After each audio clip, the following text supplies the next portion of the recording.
안녕하세요. 오늘 세션에서는 컨볼루셔널 뉴럴 네트워크에 대해 이야기해 보겠습니다.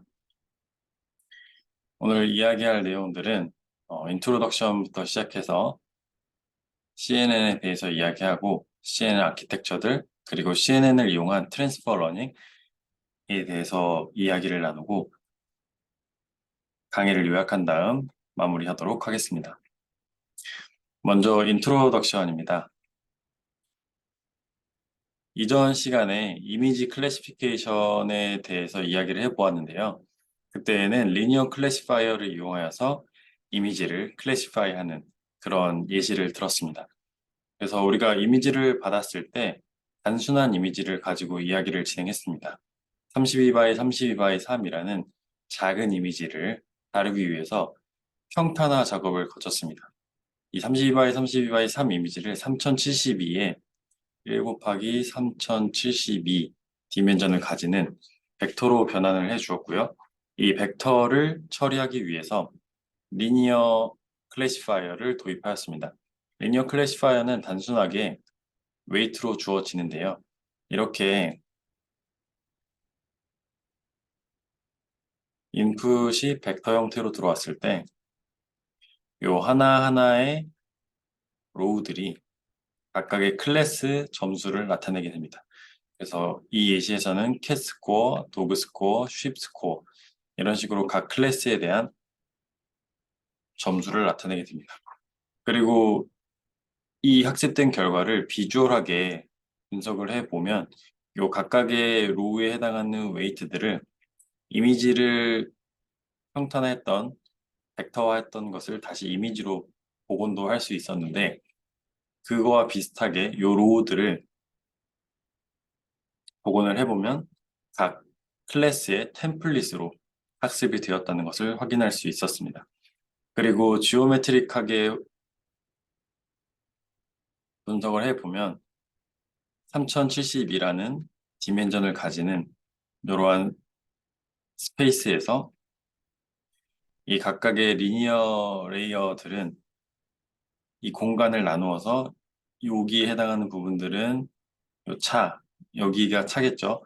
여기에 해당하는 부분들은 이제 에어플레인, 여기에 해당하는 부분들은 사슴이라는 클래시파이어를 나누는, 그러니까 이런 3072 디멘전을 나누는 그런 플레인이라는 것을 알 수가 있었습니다. 그리고 로스 펑션에 대해서도 다루었습니다. 로스 펑션은 어떤 데이터셋에 대해서 리니어 클래시파이어가 스코어를 내놓을 텐데 이 스코어를 내놓는 리니어 클래시파이어가 잘 하고 있는지 못하고 있는지 정량적으로 잘하고 있는지 못하고 있는지 퍼포먼스를 나타냈습니다. 로스 펑션으로는 소프트맥스, SVN 로스, 그리고 레귤러리제이션 로스 등을 우리가 다루었고요. 이 로스들을 통해서 리니어 클래시파이어를 학습할 수 있었습니다. 그런데 문제는 리니어 클래시파이어는 성능이 그렇게 좋지 않았습니다. 리니어 클래시파이어는 클래스마다 단지 하나의 템플릿만 학습할 수 있기 때문에 이 들어오는 인풋에 하나의 클래스가 다양한 형태를 가질 수 있는데 그러한 형태들을 반영하지 못한다는 단점이 있었습니다. 그리고 지오메트릭하게 해석을 한다 할 때도 리니어 클래시파이어는 리니어 디시전 바운더리밖에 그릴 수 없기 때문에 바운더리가 이런 식으로 원으로 나누어져야 한다든지 넌 리니어한 특성을 나타내게 되면 성능이 확 떨어지는 단점이 있었습니다. 하지만 이러한 이미지 클래시피케이션은 컴퓨터 비전에서 굉장히 코어한 태스크 중에 하나입니다. 많은 연구자들 그리고 산업계에서 이 태스크를 이용해서 다양한 어플리케이션을 만들고 있습니다. 우리가 지금 리니어 이미지 클래시피케이션을 통해서 하고 싶은 것은 인풋 이미지가 들어왔을 때 스코어로 만들어 이 픽셀 스페이스라고 하겠죠. 이 픽셀 스페이스로 주어진 인풋을 스코어로 변환을 합니다. 웨이트를 이용해서. 이게 우리가 본질적으로 했던 작업이고요.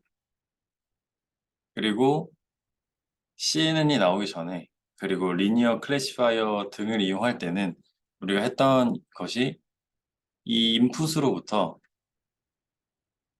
피처를 뽑습니다.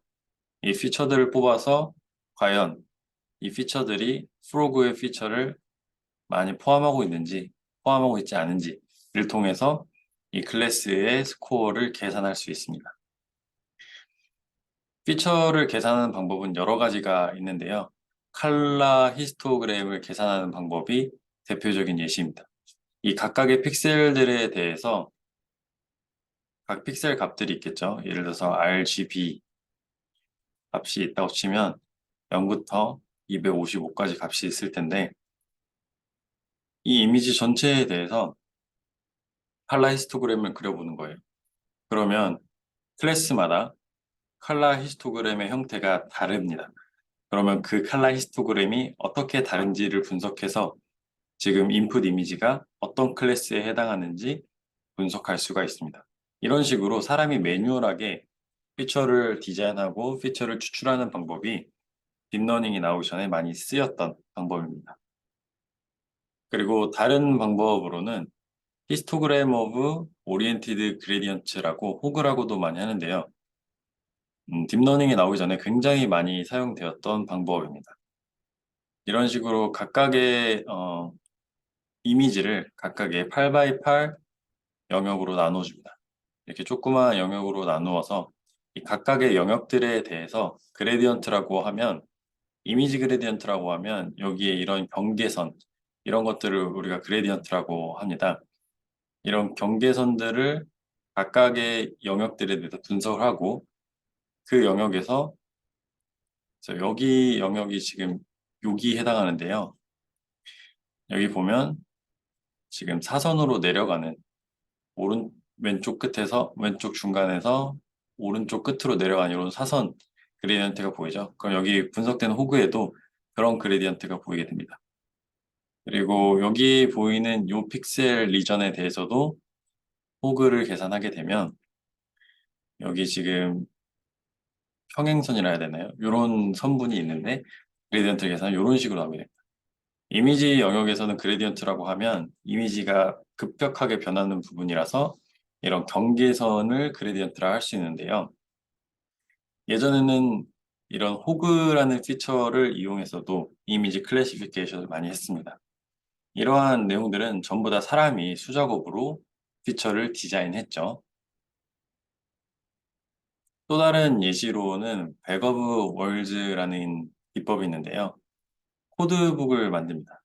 이게 무슨 얘기냐 하면 이미지로부터 패치들을 뽑습니다. 아까 앞에서 8x8 픽셀 리전을 나눈 것처럼 이 이미지들에서도 이런 식으로 패치들을 뽑습니다. 그리고 이 코드북들을 비주얼한 단어들로 분석을 하게 됩니다. 그러면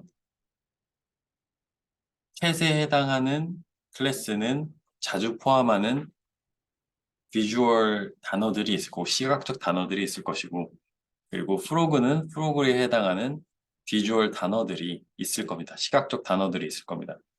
그러면 인풋 이미지가 들어왔을 때 이 인풋 이미지에 있는 워드들을 분석을 합니다. 그래서 캣에 많이 들어있는 워드들이 얼마나 있는지, 프로그에 있는 단어들이, 시각적 단어들이 얼마나 있는지 분석을 해서 그 클래스에 해당하는 시각적 단어가 많으면 그 클래스로 분류하는 게 백 오브 워즈라는 방법입니다. 이 기법은 지금도 많이 쓰이고 있습니다. 지금도 Simultaneous Localization and Mapping이라는 로보틱스에서 많이 쓰이는 기법이 있는데요.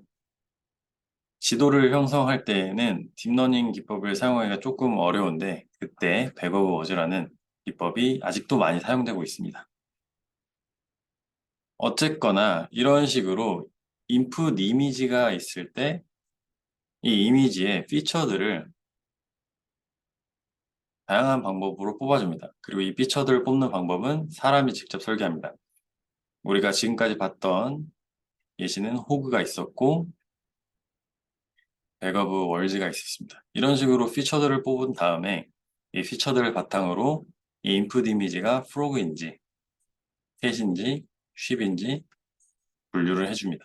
이게 딥러닝이 나오기 전까지의 이미지 분석 방법이었습니다.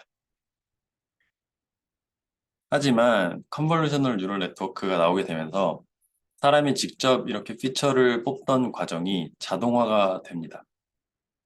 컨볼루셔널 뉴럴 네트워크가 앞에서 배웠던 것처럼 백프로파게이션 등을 통해서 스스로 데이터로부터 가장 최적의 웨이트들을 학습하고 그를 통해서 이미지를 분류하게 됩니다. 사실 이런 피처를 분석하는 기법들은 이미지 영역에서만 쓰인 건 아닙니다. 음성을 분석할 때도 음성으로부터 피처를 뽑는 방법도 사람이 직접 설계를 하였지만 지금은 이 인풋 데이터 형태만 바뀌었지 여기에 만약에 웨이브 사운드가 들어가게 되면 음성 분석 연구가 됩니다. 이런 식으로 딥러닝은 비단 이미지뿐만이 아니라 다양한 영역에서 비슷한 프레임워크로 이 데이터 플로우만 설계를 하면 데이터로부터 알아서 웨이트들이 학습되고 원하는 성능을 낼 수 있는 그런 프레임워크가 되었습니다. 그래서 CNN이 굉장히 최근 기술이냐라고 생각을 하시는 분들이 많은데 사실 여기 앞에 보면 요 백 오브 워즈나 이런 기법들이 2005년 그리고 1999년 이때 나왔던 기술이에요. 상당히 오래된 기술이고 최근까지도 많이 쓰이고 있는 기술이죠. 그러면 CNN은 최근에 나온 것이냐 하면 사실 그렇지는 않습니다. CNN이 처음 소개된 해는 1998년도입니다. 딥러닝 3대 대가 중에 하나인 얀 러쿤 교수님께서 1998년에 쓴 논문에 이미 컨볼루션이 나왔습니다.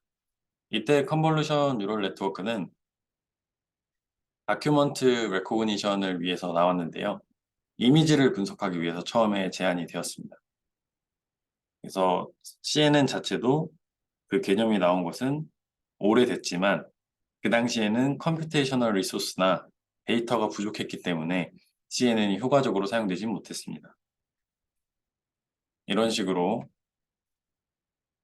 필기 데이터를 핸드 리튼 데이터를 분석하기 위해서 CNN이 처음에 사용이 되었고요. 그 당시에는 뭐 데이터가 많지 않았기 때문에 좋은 성능을 내지는 못했습니다.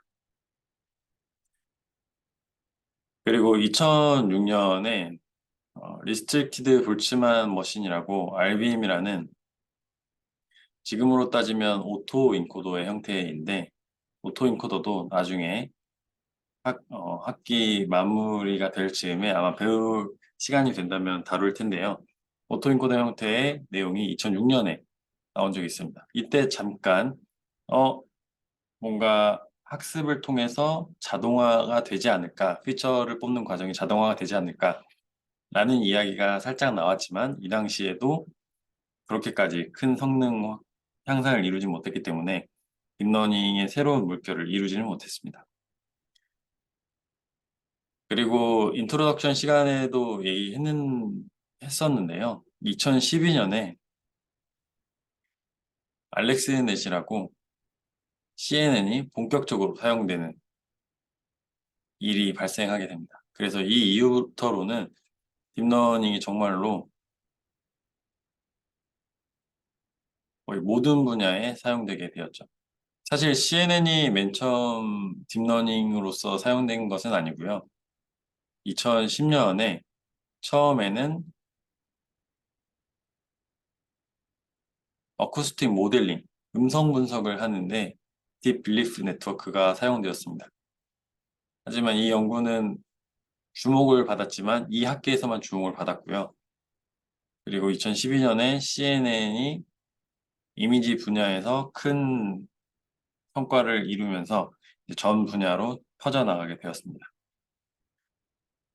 이 논문이 이미지넷이라는 대회에서 우승을 하면서 주목을 받기 시작했는데요. 이 이미지넷이라는 대회가 당시 모든 연구자들이 이 문제를 해결해야겠다. 그러니까 이 컴퓨터 비전에 종사하는 연구자들이 이 문제를 해결하면 컴퓨터 비전의 문제는 큰 일보를 이룰 것이다. 라는 그런 대회였습니다. 이미지를 분류하는 대회였고요. 사실 지금으로 보면 그렇게 어려운 태스크는 아니지만 그 당시만 해도 굉장히 어려운 태스크였습니다. 그래서 요즘에는 사실 모두가 다 딥러닝에 대해서 잘 알고 있죠. 클래시피케이션에서도 사용이 되고요. 클래시피케이션이라고 하면 이런 식으로 인풋 이미지가 들어왔을 때 어떤 클래스에 해당하는지, 그리고 이런 식으로 재교라 해야 되나요? 재교 표범이 들어왔을 때 어떤 건지 분류하는 이런 이미지 클래시피케이션이 있고요. 리트리버리라고 하면 구글 이미지 검색을 생각하면 될 겁니다. 구글 이미지 서치를 보면 우리가 비슷한 이미지를 찾을 수 있잖아요. 그래서 이 태스크는 인풋 이미지와 비슷한 이미지들을 찾아주는, 요즘에는 멀티모델로 바뀌어서 텍스트를 넣어주면 이미지나 비디오를 검색해 주기도 하죠. 이런 분야에도 컨브넷이 많이 사용됩니다. 그리고 이미지 클래시피케이션에서 넘어가서 디텍션이라든지 아니면 이런 세그멘테이션이라든지 다양한 태스크에서 컨브넷이 사용되고 있습니다. 또 셀프 드라이빙 카에서도 컨브넷을 빼놓을 수가 없죠. 테슬라에서도 이미 활발하게 사용하고 있고요.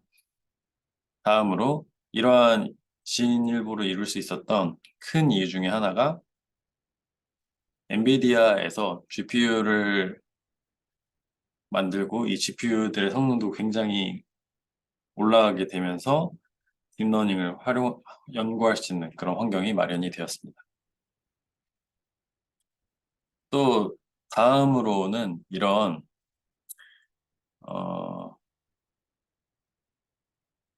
연구를 이 CNN이 과연 어떤 일을 하고 있냐 분석하는 그런 연구도 진행이 됐고요.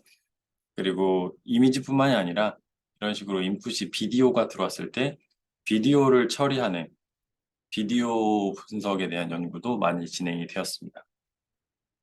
다음으로는 사람의 포즈를 분석하는 연구들도 진행이 되었고, 알파고처럼 이렇게 게임을 할 수 있는, 사실 이거는 리인포스먼트 러닝에서 많이 사용되는데요. 이런 게임을 분석하는 연구에서도 CNN이 사용되었습니다. 그리고 이후에는 단순히 컴퓨터 비전 연구자들 뿐만 아니라 이렇게 병변을 연구하는 의학계에서도 많이 사용되고, 행성을 연구하는 천문학 분야에서도 많이 사용되고, 그리고 오토노머스 비클을 연구하는 다양한 분야에서 활용이 되고 있습니다. 고래 레코그니션 문제에서도 사용되고, 그리고 해양 그 위에서 찍은 그런 사진들에서도 사용이 되고 있습니다. 정말, 그리고 대단한 것은 이제 이미지뿐만이 아니라 자연어 처리와 함께 이미지를 캡셔닝하는 태스크에서도 많이 사용되고 있고요. 스타일 트랜스퍼라고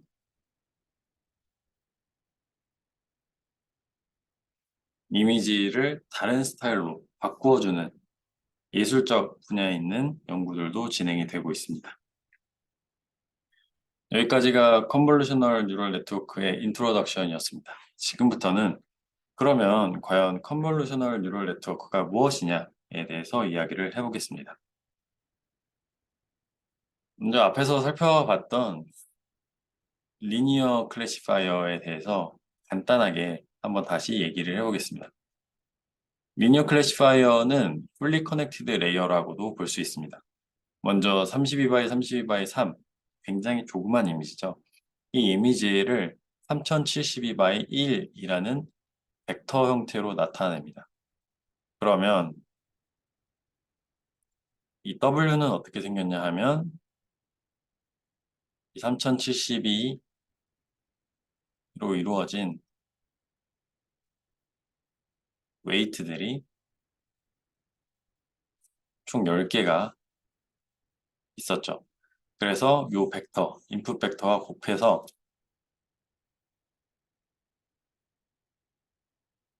이 앞에 보이는 1 by 10, 10개 점수를 냈습니다. 그러면 한 이미지를 분석하기 위해서 3072 by 10 클래스 개수만큼의 웨이트가 필요하죠. 그런 문제가 예를 들어서 이미지가 요즘에는 128 by 128도 사실 작잖아요. 그리고 1024 by 1024 이런 식으로 이미지가 커지게 되면 심지어 곱하기 3을 해야 되죠. RGB 채널이기 때문에. 이렇게 되면 이 웨이트는 엄청나게 많아지게 됩니다. 실제로 우리가 필요한 웨이트의 개수는 1024, 이걸 좀 애브스트랙션 해보면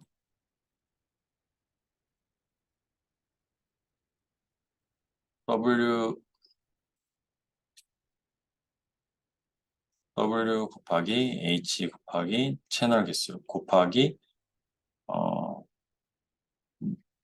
클래스 개수를 곱해줘야겠죠.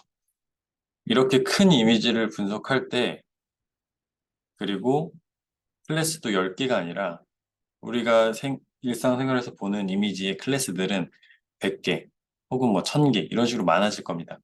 그러면 기존에 사용하던 리니어 클래시파이어는 웨이트가 너무 많이 필요하기 때문에 사용이 어렵다는 단점이 있습니다.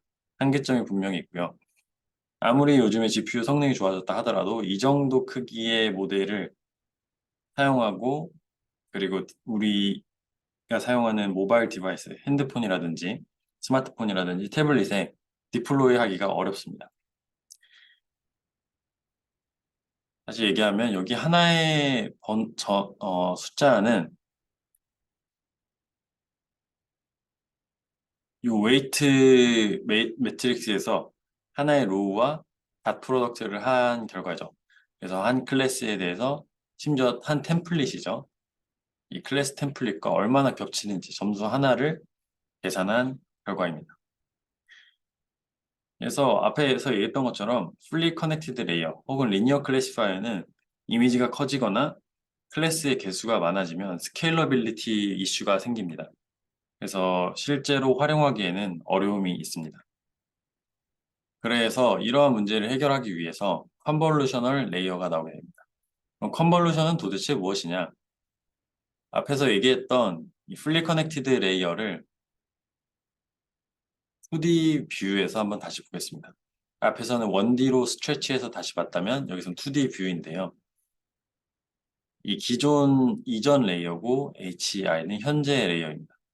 그러면 여기에 있는 한 스코어 혹은 새로운 히든 스테이트를 계산하기 위해서는 모든 픽셀과 W 곱하기 H 곱하기 이 B는 배치 사이즈입니다. 그리고 C는 채널 개수고요. 채널 개수에 해당하는 만큼의 웨이트가 여기도 필요하고 또 다음 히든 스테이트를 계산하기 위해서 또 그만큼의 웨이트가 필요합니다. 결국 이 풀리 커넥티드 레이어는 웨이트가 몇 개 필요하냐 하면 W 곱하기 H 곱하기 C 아웃만큼 필요하겠죠. 여기에 이제 우리가 몇 개의 그 채널을 만들 것이냐. 그런데 인풋 개수, 인풋에 W 곱하기 H 곱하기 C인 플러스 1은 이제 바이어스입니다. 이만큼의 웨이트들이 또 필요한 거죠. 그래서 너무나도 많은 웨이트들이 필요합니다. 그런데 컨볼루션은 무엇이냐 하면 이 한 히든 스테이트를 새로 계산하기 위해서 필터를 이용합니다. 이 근방에 있는 인풋 이미지에 예를 들어 3x3 필터라고 하면 요 근방에 있는 요 9개의 픽셀들에 대해서만 계산을 수행해서 요 점을 만듭니다. 그래서 그 다음 히든 스테이트를 계산할 때는 이런 식으로 넘어가서 그 다음 9개 픽셀을 가지고서 다음 히든 스테이트를 계산합니다. 여기서 중요한 것은 앞에 이 풀리 커넥티드 레이어는 이 각각의 한 히든 스테이트의 엘레멘트를 계산하기 위해서 기존 앞에 있던 히든 스테이트의 모든 원소들과 커넥션이 있었다 하면 이 컨볼루션에 있어서는 모든 영역을 계산하는 게 아니라 또 일부 로컬한 영역에 대해서만 계산을 수행하고 이때 필요한 요 웨이트들을 쉐어를 합니다. 그러면 이 커널 사이즈가 K라고 했을 때 요 네모의 크기를 커널이라고 합니다. 커널 사이즈가 K라고 했을 때 K 바이 K 곱하기 C in 플러스 1 곱하기 C out만큼만 웨이트가 있으면 됩니다. 그래서 컨볼루션을 하게 되면 이런 식으로 계속 이동을 하면서 계산하고 그때 계산에 필요한 이 웨이트들은 쉐어를 해줍니다. fully connected 레이어는 이 웨이트들을 쉐어하지 않고 각각의 이 원소들에 대해서 웨이트가 따로따로 존재했죠. 이런 차이가 있습니다. 그래서 컨볼루션은 웨이트 쉐어링을 통해서 이미지를 분석할 때 웨이트의 개수를 줄여줄 수 있다라는 컨셉입니다. 그리고 이러한 컨셉은 이미지에서만 쓰이는 게 아니라 아까도 얘기했지만 오디오 시그널 분석에서도 사용할 수 있습니다. 예를 들어서 이런 인풋 웨이브가 있을 때, 음성 신호가 있을 때, 이 음성 신호가 과연 웰컴이라고 발화한 시그널이 있는가라고 분석을 하고 싶다면 대신에 이제 MLP를 이용해서 혹은 풀리 커넥티드 레이어를 이용해서 이 문제를 풀려고 하면 일단 모든 레코딩이 전부 다 같은 랭스를 가지고 있어야 됩니다. 풀리 커넥티드 레이어들은 같은 이미지 사이즈 혹은 같은 인풋 사이즈들만 다룰 수가 있습니다. 더 큰 이미지 사이즈들은 다룰 수가 없습니다. 그러면 트리비얼하게 MLP를 인타이어 레코딩에 대해서 연결을 시켜줍니다. 모든 레코딩을 예를 들어서 10ms으로 나눈 다음에 이 10ms를 벡터화 해주면 이게 뭐 3초짜리 웨이브 시그널이라고 하면 300개인가요? 300개 차원의 이런 벡터들이 나오겠죠. 그럼 각각을 뉴런들이랑 전부 다 풀리 커넥티드로 연결해 줍니다. 여기도 연결이 되고 여기도 연결이 되고 여기도 연결이 되고 이런 식으로 연결이 촘촘하게 이루어지겠죠. 여기도 연결이 촘촘하게 이런 식으로 이루어질 겁니다. 이게 가장 트리비얼한 우리가 여태까지 봤던 MLP를 이용한 방법입니다. 그런데 이러한 트리비얼한 방법은 예를 들어서 여기가 웰컴이 실제로 있었고 여기가 웰컴이 실제로 있었다고 하면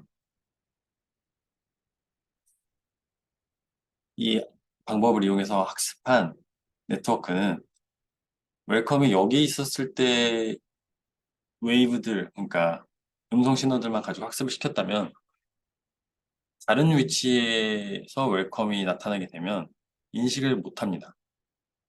이런 단점이 있죠. 그러면 여기서도 잘하게 하고 싶으면 여기서도 잘할 수 있는 MLP로 학습을 다시 시켜야 됩니다.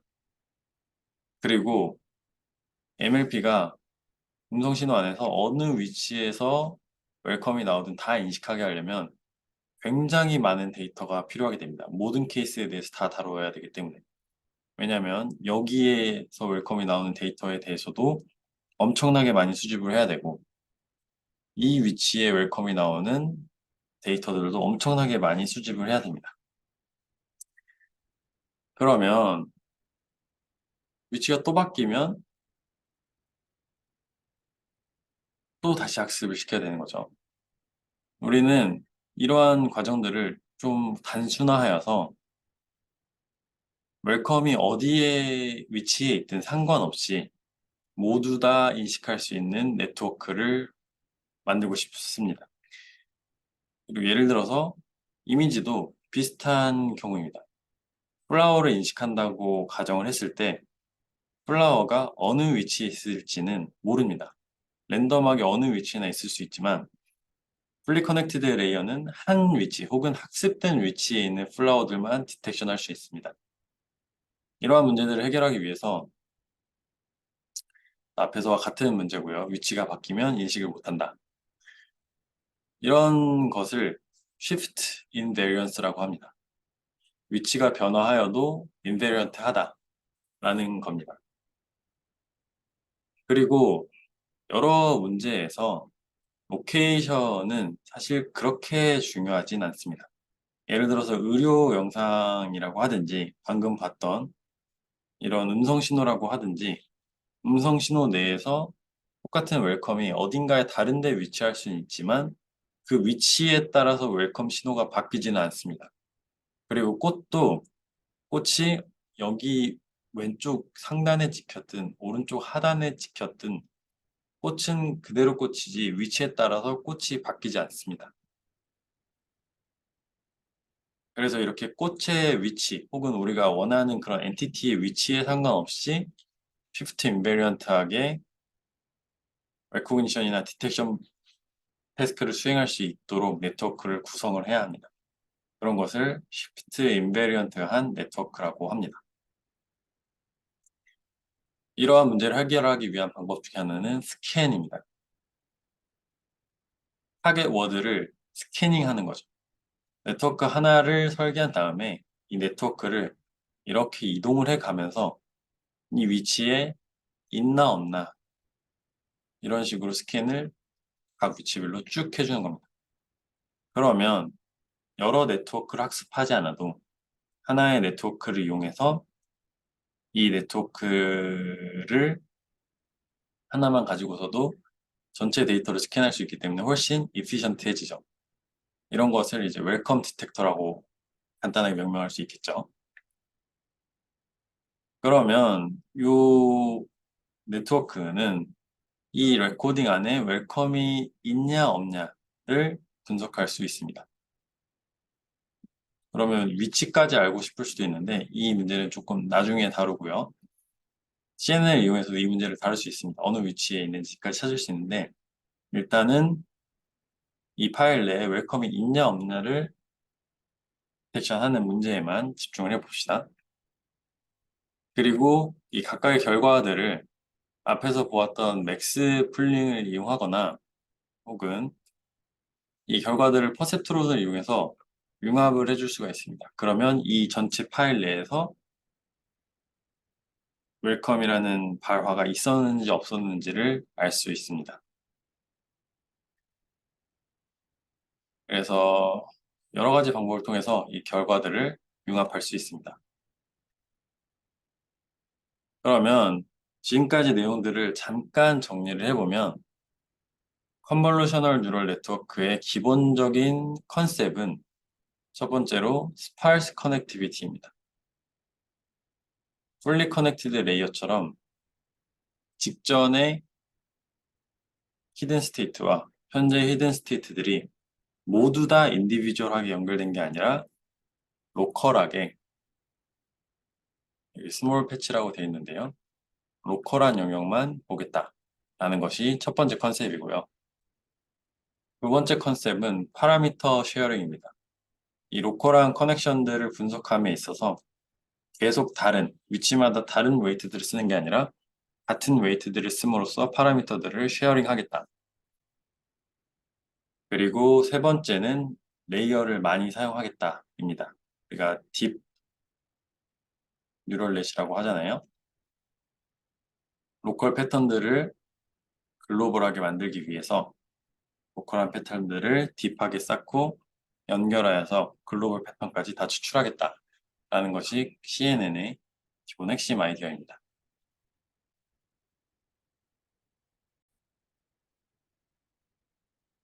컨볼루션의 예를 한번 구체적으로 살펴보겠습니다. 예를 들어서 앞에서 커널이라고 잠깐 얘기를 했는데요. AI라는 커널을 이용해서 이전 스테이트에 이러한 3x3이 이전 스테이트로 주어졌을 때 현재 스테이트를 어떻게 계산할지 알아보겠습니다. 이전 스테이트가 3x3으로 이렇게 되어 있다면 그리고 커널이 2x2 사이즈로 되어 있다면 위에서부터 한 칸씩 계산을 하는데 요 2와 1을 곱하고 요 0과 요 0을 곱하고 마이너스 1과 마이너스 2를 곱하고 그리고 1과 0을 곱해서 다 더합니다. 그리고 바이어스라고 되어 있는 1을 더해주면 다음 스테이트의 첫 번째 원소가 계산이 됩니다. 이런 식으로 다음 스테이트를 이전 스테이트로부터 커널과 바이어스를 이용해서 이렇게 계산을 하고요. 이 커널과 바이어스는 새로운 히든 스테이트의 나머지 원소들을 계산할 때도 똑같이 활용이 됩니다. 그래서 다음 원소를 계산할 때는 커널을 그 다음 위치로 옮기고, 그 다음 위치로 옮기고, 또 그 다음 위치로 옮겨서 이런 식으로 계산을 해주면 이전 스테이트로부터 현재 스테이트를 계산할 수 있습니다. 여기서 컨브넷은 실제로는 코릴레이션을 계산합니다. 그렇지만 컨볼루션이라고 그냥 하고요. 그리고 로우 랭크 커널들은 이피션트한 세퍼러블 컨볼루션으로 구현할 수도 있습니다. 이 내용은 구현 섹션에서 좀 더 자세히 살펴보겠습니다. 앞에서는 인풋이라고 함은 hi-1이 채널이 한 개였다고 가정을 했는데 사실 인풋 채널은 3개일 수도 있고 더 많을 수도 있습니다. 그렇게 되면 실제로 커널 혹은 필터는 어떻게 계산을 하느냐? 앞에와 같이 커널의 사이즈는 뭐 k by k 혹은 5 by 5로 하는데 아까 채널이 한 개여서 이 인풋이 w by h by 1이어서 앞에서 봤던 채널도 2 by 2 by 1이었고 그래서 여기는 이제 생략을 하고서 나타냈었는데 인풋 이미지가 이런 식으로 뎁스가 있게 되면 필터도 뎁스를 가지게 됩니다. 그래서 요 5 by 5 영역에 대해서 왜 이런 자꾸 오류가 나는지 모르겠는데 어쨌든 이런 선이 자꾸 생기네요. 그래서 이게 5 by 5 영역에 대해서 여기 이제 뎁스가 3개가 있겠죠. 하나, 둘 이렇게 3개가 있겠죠.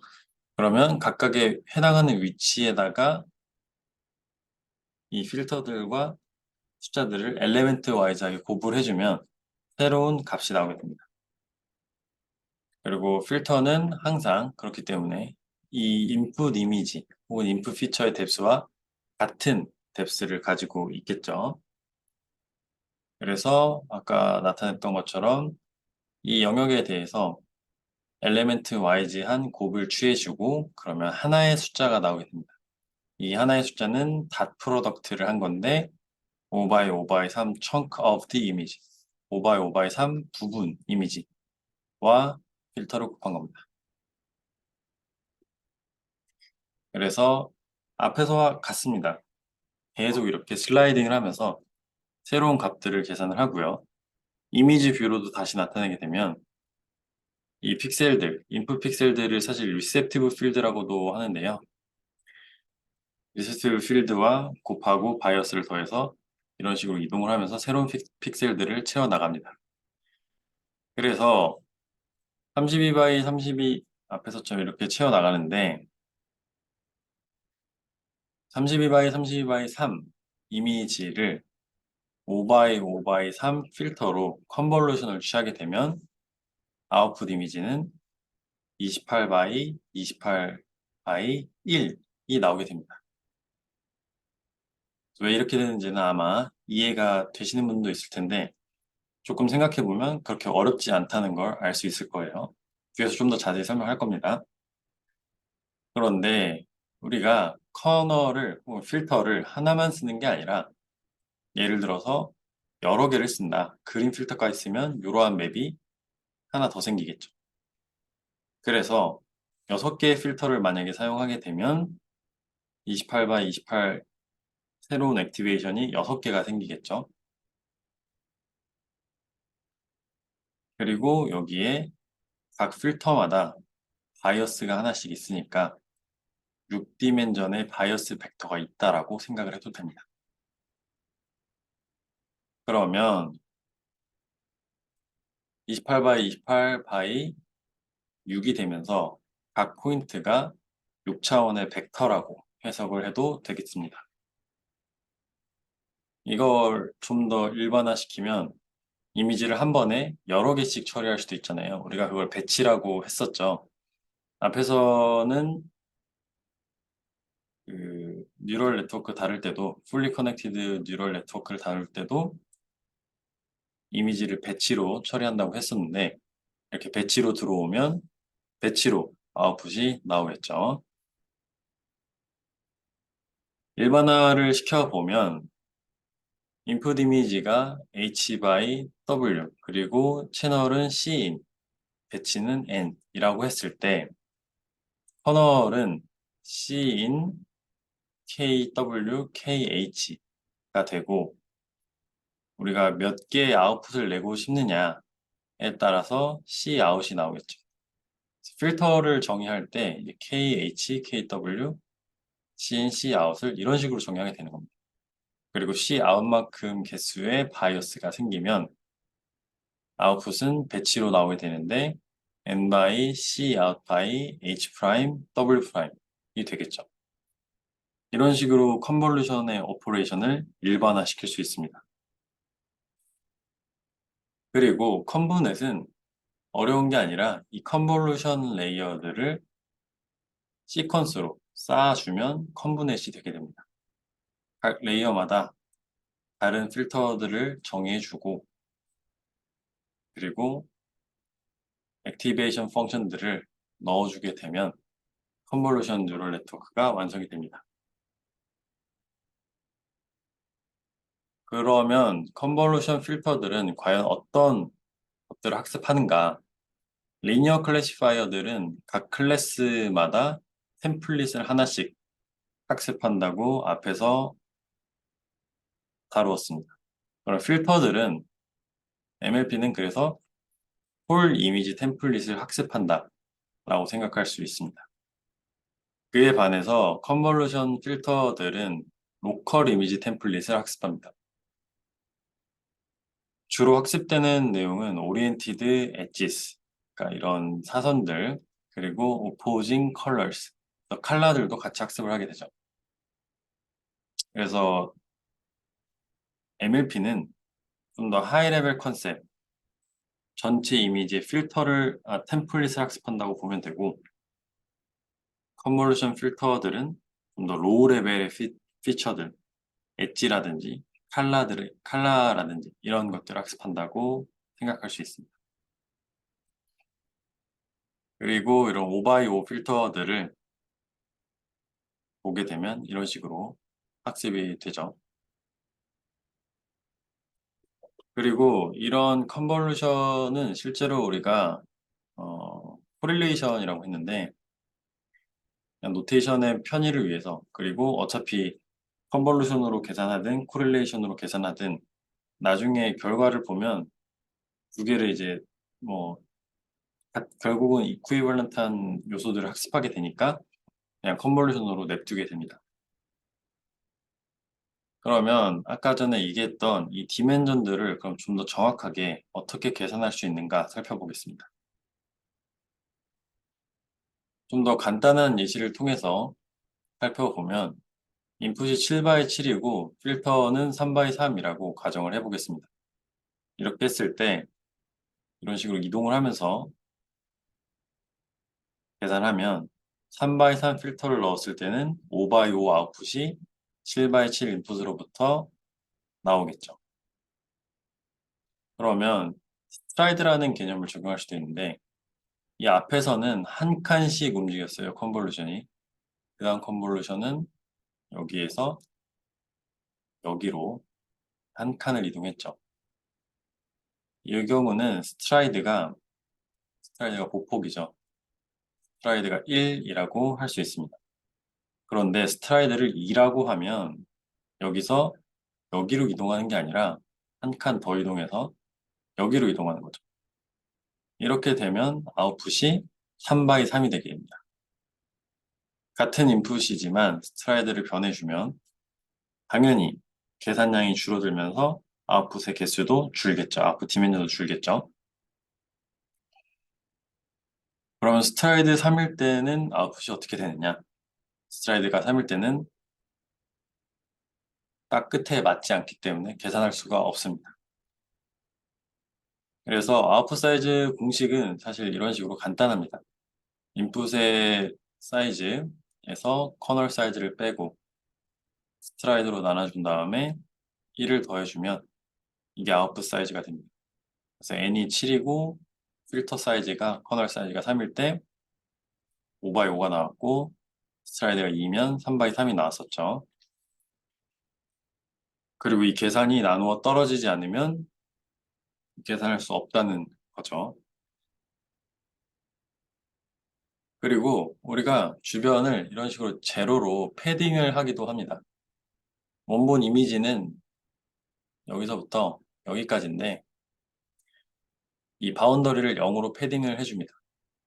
이렇게 0으로 패딩을 해주면 인풋 사이즈와 아웃풋 사이즈를 좀 더 조절할 수 있고 그리고 이 끝에 부분에서 이 0들이 있으면서 커널들이 여기는 왼쪽 끝, 오른쪽 끝, 뭐 오른쪽 아래 끝, 왼쪽 아래 끝 이런 식으로 커널들이 이미지의 좀 바운더리 부분을 학습할 수 있는 그런 효과도 있습니다. 그러면 공식을 다시 정리해보면 n 플러스 패딩을 하나 했다고 했을 때 이 보통 위아래로 한 거기 때문에 패딩은 2p라고 표현을 해줍니다. 그래서 커널 사이즈만큼 빼주고 스트라이드로 나누고 더하기 1을 해주면 됩니다. 그래서 패딩을 한 번 했다라고 하면 위랑 아래랑 좌우를 다 해준 거기 때문에 n에다가 2p만큼 더했다고 생각하면 됩니다. 그래서 공식을 정리해보면 이런 식으로 정리할 수 있고요. 그래서 보통 이제 컴브 레이어는 스트라이드가 보통 1이고 필터 사이즈가 f by f인데 디멘전을 유지하기 위해서는 제로 패딩을 f-1 나누기 2로 보통 패딩을 해줍니다. 그러면 인풋과 아웃풋의 사이즈가 똑같기 때문에 인풋과 아웃풋의 사이즈가 똑같아야 하는 경우에는 이런 식으로 패딩을 해줍니다. 그러면 앞에서 결과를 보면 제로 패딩을 하지 않고 그냥 컨볼루션을 계속 거치게 되면 이미지가 인풋 중간 단의 피처들이 너무 빠르게 소멸이 됩니다. 너무 빠르게 소멸이 되면 우리가 네트워크를 깊게 만들 수가 없겠죠. 중간에 다 소멸돼 버리니까. 그러면 앞에까지 지금까지 했던 내용들을 바탕으로 이 문제를 한번 풀어보시기 바랍니다. 비디오를 잠깐 정지하고 이 문제를 풀어보고 답을 같이 맞춰보기 바랍니다.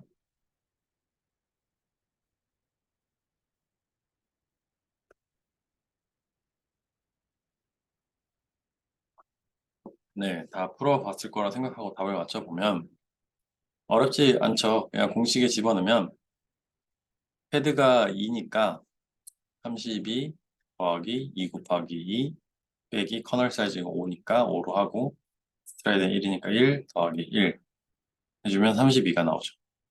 그리고 필터는 10개를 썼다고 했으니까 32 by 32 by 10이 결과가 되겠죠. 그러면 그 다음 문제로 그럼 여기 이 레이어는 과연 파라미터가 총 몇 개인가? 이 부분도 비율을 정지하고 혼자 곰곰이 생각해 본 다음에 답을 같이 맞춰보기 바랍니다.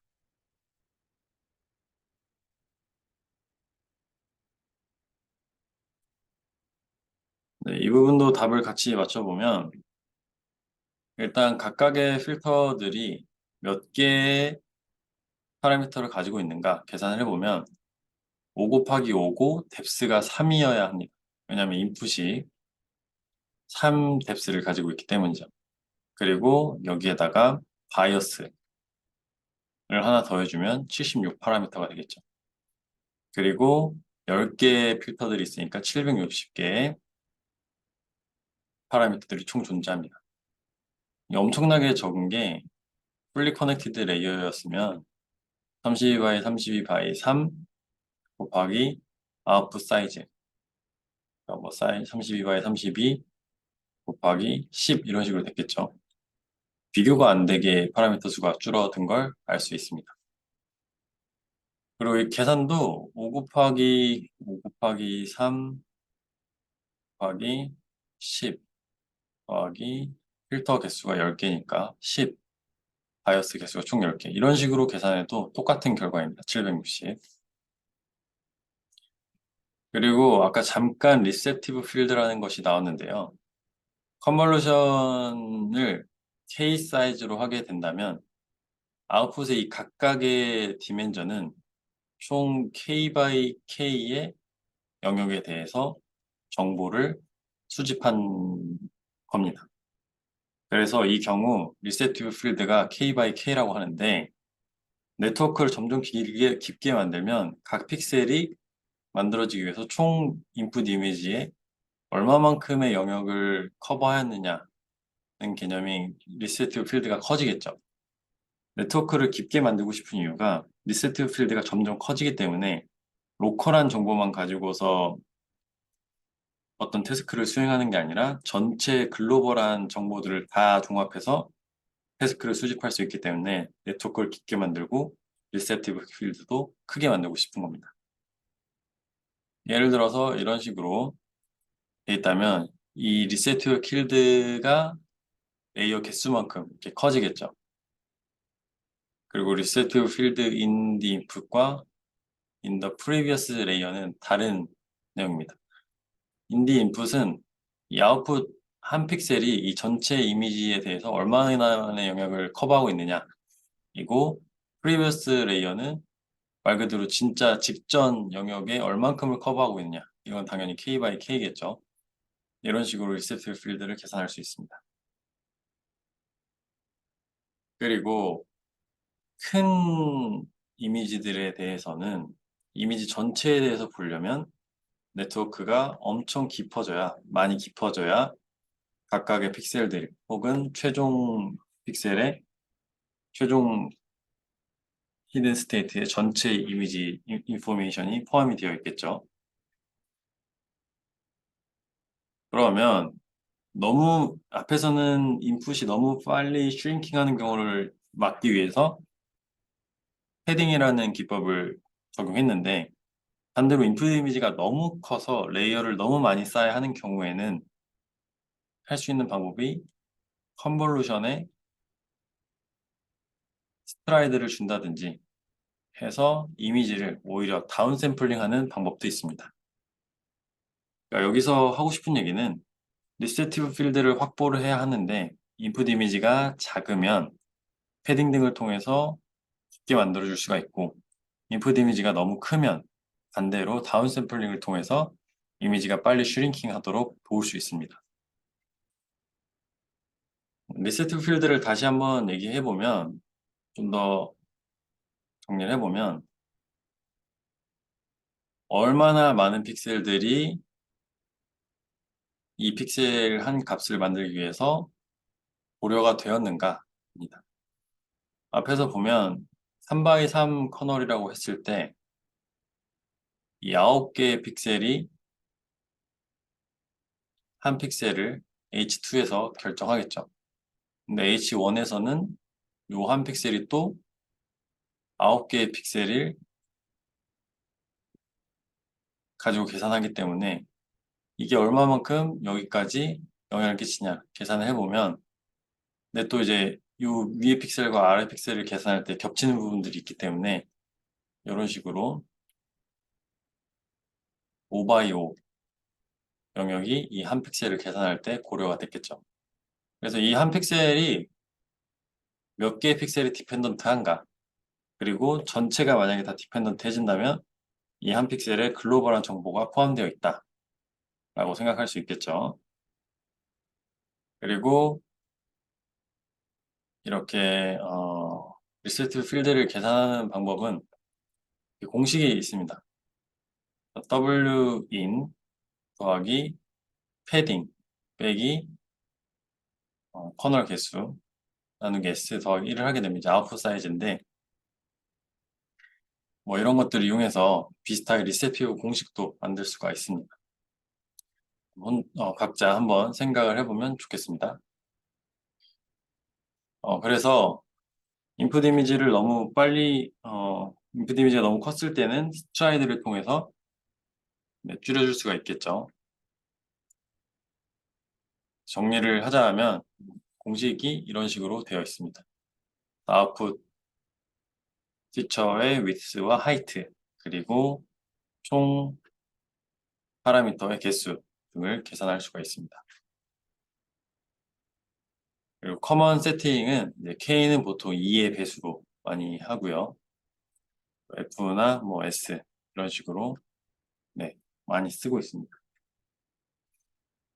그리고 원 바이 원 컨볼루션도 많이 다루게 됩니다. 원 바이 원 컨볼루션을 하게 되면 인풋 피처와 아웃풋 피처가 같은 WH 값을 가지는데 채널 수를 줄여줄 수가 있습니다.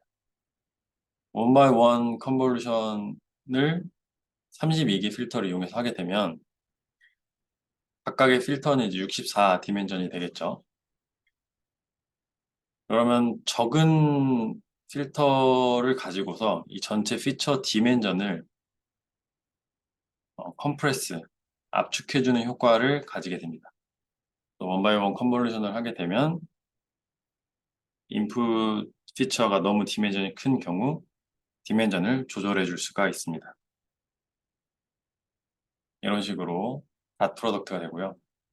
그리고 파이토치를 뒤에서 아마 배울 테지만 정의할 때 인 채널, 아웃 채널, 커널 사이즈, 스트라이드, 패딩 등을 정의하게 되어 있습니다. 바이어스, 다일레이션과 그룹은 관심 있는 분들은 이 다큐멘터리를 읽어보시기 바랍니다. 그래서 이 컨볼루션을 브레인 뉴런으로도 해석을 할 수가 있는데 뉴런들도 사실 로컬하게 이제 커넥션이 되어 있는데 이 로컬한 커넥션들을 통해서 글로벌한 정보를 처리하는 거잖아요. 그래서 사람의 혹은 동물의 포유류의 시각 처리와 비슷하다라는 컨셉도 알고 있으면 좋겠습니다.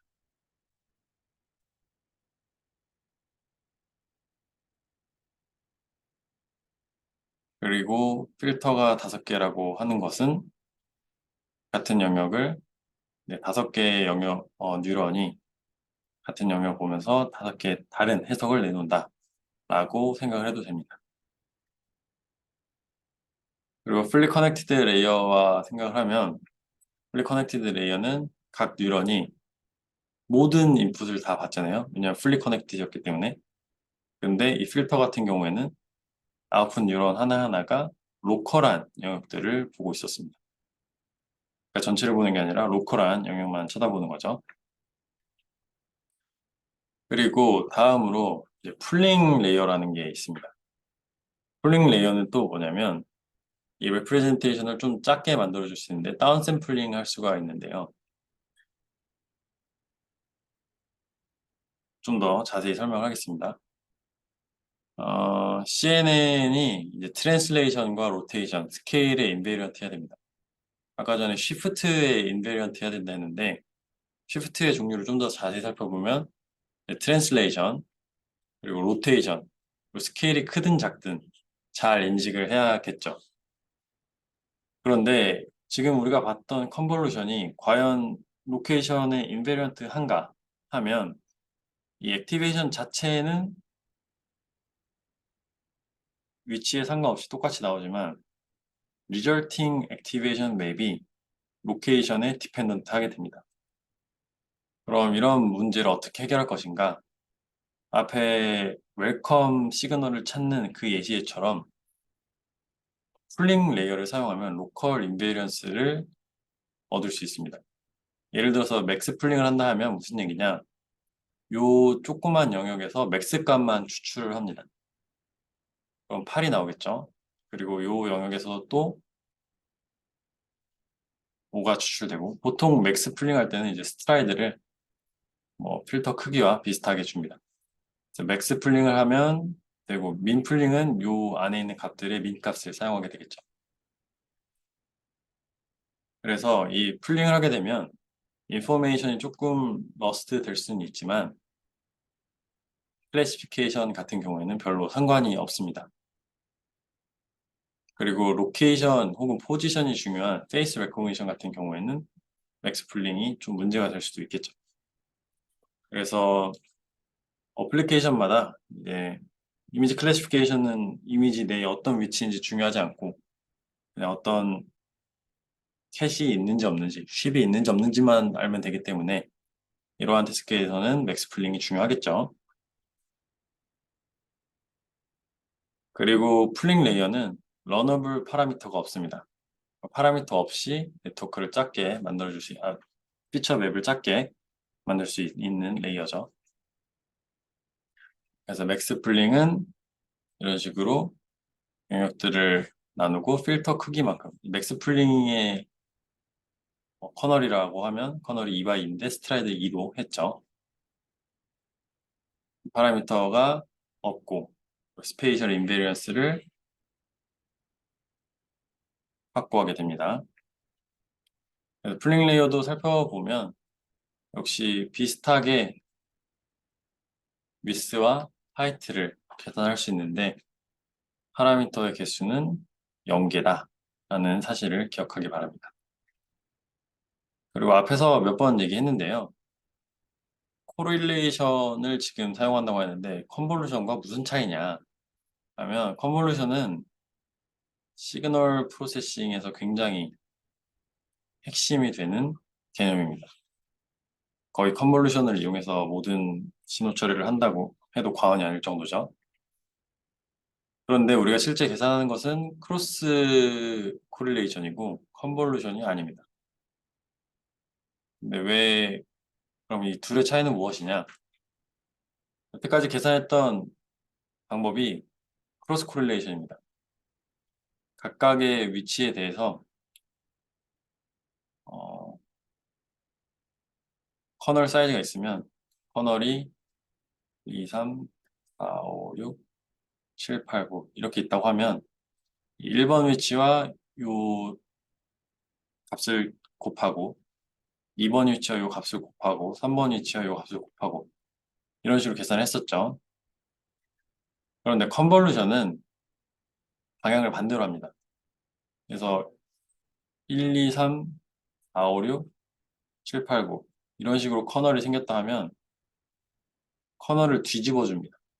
그래서 9, 8, 7, 6, 5, 4, 3, 2, 1 이런 식으로 뒤집어 준 다음에 뭐 커널을 뒤집어도 되고요. 인풋을 뒤집어도 됩니다. 이런 식으로 뒤집어서 계산하면 컨볼루션이 되는데 사실 우리가 수많은 커널들을 학습할 것이기 때문에 그 커널들을 뭐 다시 돌려서 학습을 하든 안 하든 호라이존털하게 벌티컬하게 플립을 하든 안 하든 결국 학습한 내용은 비슷비슷해진다, 이퀴밸런트하다 해서 CNN의 경우에는 크로스 코릴레이션과 컨볼루션을 분별하지 않고 사용하고 있습니다.